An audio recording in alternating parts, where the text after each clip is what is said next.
Hey guys, this is Richard at reefs.com. Thank you for joining me for this video. This video is brought to you by Geosreef.com. For this video, we're going to do a step-by-step installation guide or manual of sort on your brand new SSE calcium reactor. Let's go.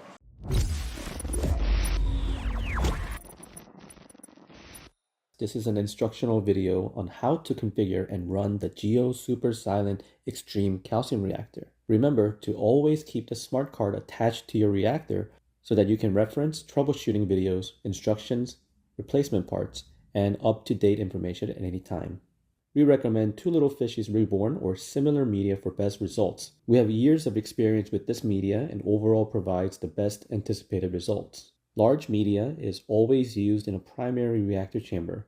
If using a secondary chamber like the SMC 415, use small size media like Little Reborn or aragonite. Smaller media provides larger surface area for residual CO2 to be used up, which is needed to help increase the outgoing water pH and provides even more alkalinity and calcium to your aquarium. Set aside the remag and rinse each bag of reactor media separately in a strainer to remove debris. Keeping the media sizes separate, soak the large and small media overnight to allow the pores of the media to expel air and to allow water to saturate them. An occasional shake of the containers will speed up the process. This helps keep the majority of the air out of the reactor at the setup time. First, make sure to cover the 90-degree fitting on the inside of the reactors so not to allow media to enter. Pour in the large reactor media without any water right up to an inch from the 90-degree fitting. Now add a thin layer of remag on top. If you are using secondary chamber, make sure to leave 1 to 2 inches of space from the rim of the reactor. Before hooking up your reactor to CO2 tank and the reactor, make sure to read the manufacturer's instructions on the regulator of your choice. This is very important to protect your investment in your regulator and reactor.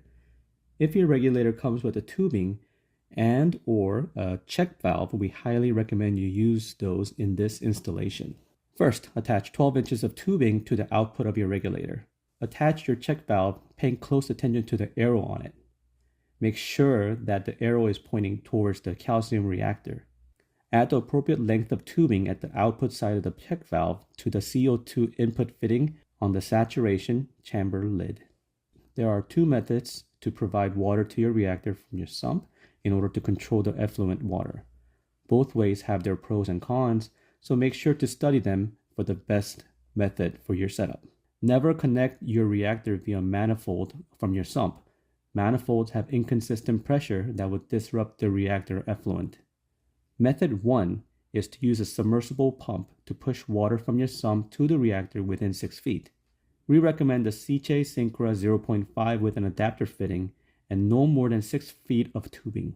Place the Syncra 0.5 in the area of your sump with clean water that is void of microbubbles. Normally, this would be a return chamber. Now, take the attached tubing and connect it to the infitting of the lid of the reactor. Make sure to trim down the length of tubing to only as much length that is needed. In order to control the effluent water going back to your sump, we will use precision needle valve along with the inline filter. The inline filter will catch debris passing through the reactor. Without this filter, the valve will clog in a few days. We recommend cleaning the inline filter every month by removing it and then back flushing water through it. You'll want to place the needle valve in a location that you could easily get to so you can make adjustments as needed.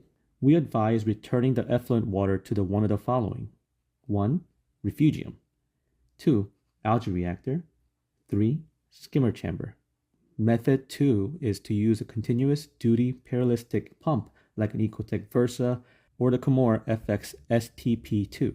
We believe this to be the most efficient and precise method. First, you need to recognize that with a parallelistic pump, you can either push water into the reactor or pull water from the reactor.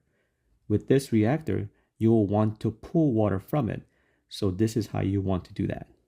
Run tubing from the main chamber of the reactor labeled in to the return chamber of the sump.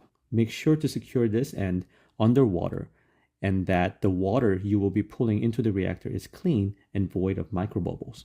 Now run tubing from the H2O out on the CO2 saturation chamber to input draw side of the Versa. This would be left side of fitting. On the output side of the Versa, run tubing back to one of the following. 1. refugium, 2. algae reactor, 3. skimmer chamber. For either methods, you can add a secondary chamber such as a GeoSMC 415. If possible, keep the secondary chamber close to the main reactor for ease of installation.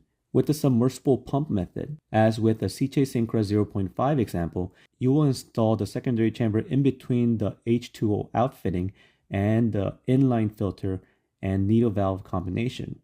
First, detach the tubing from the inline filter and connect it to the bottom of the SMC 415.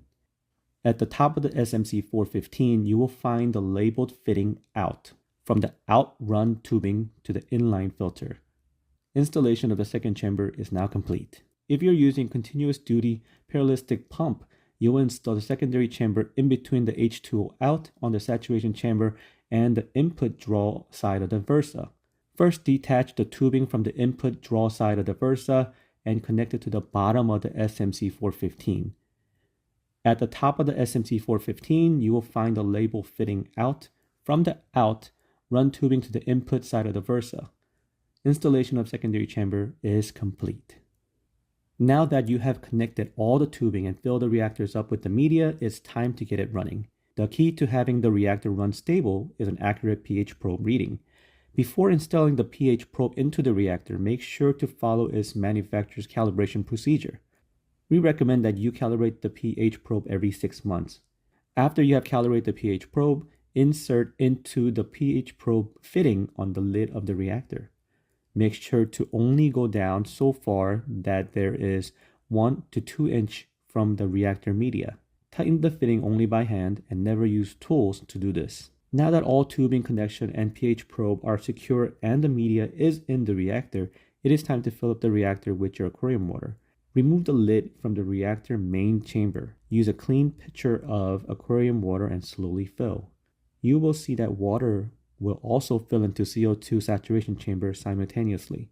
Once the water reaches the main chamber's rim, replace the lid, making sure the Geo logo is in front and center to verify that 90-degree fitting is pointed upwards towards the lid. Hand tighten the thumb bolts and never use tools to do this. If you have a secondary chamber connected, that will autofill once the reactor is running. At this point, you are ready to plug in your feed pump for whichever method you are using. For 10 to 30 minutes, run the CJ pump with the needle valve fully open, or if you're using a parallelistic pump, run at 100 ml per minute continuously.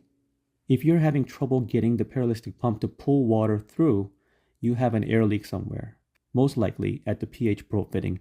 Double check and hand tighten.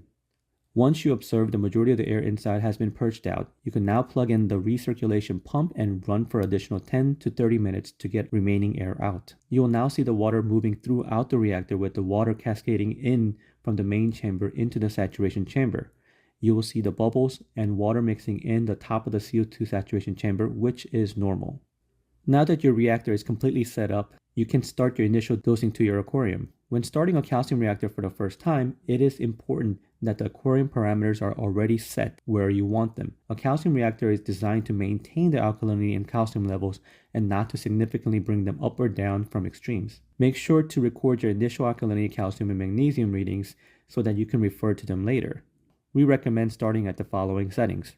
CO2 regulator settings to 10 psi with 1 bubble released every 3 seconds.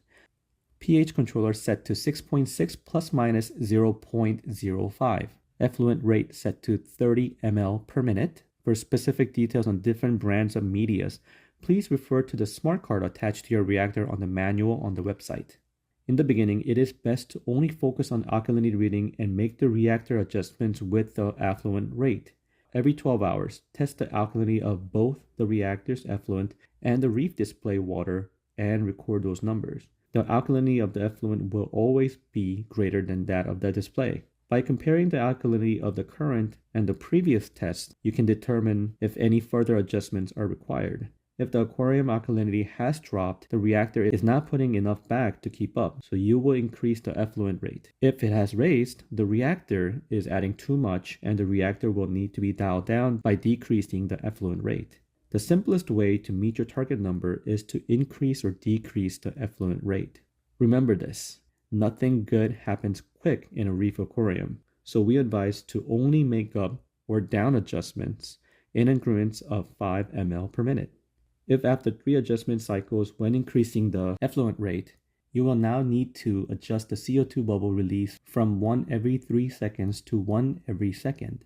For specific details on fine-tune adjustments, please refer to smart card attached to the reactor or the manual on the website. Alright guys, thank you for watching the video. I hope you guys liked the video and found it informational. If you guys are in the market for a brand new calcium reactor for your reef, be sure to check out Geosreef's product as well. They offer extensive lineup of great products. They offer great support after sale, and craftsmanship is just one of a kind. Everything is made and assembled in US that you could stand behind on. Thank you for watching this video guys. You guys have a great day.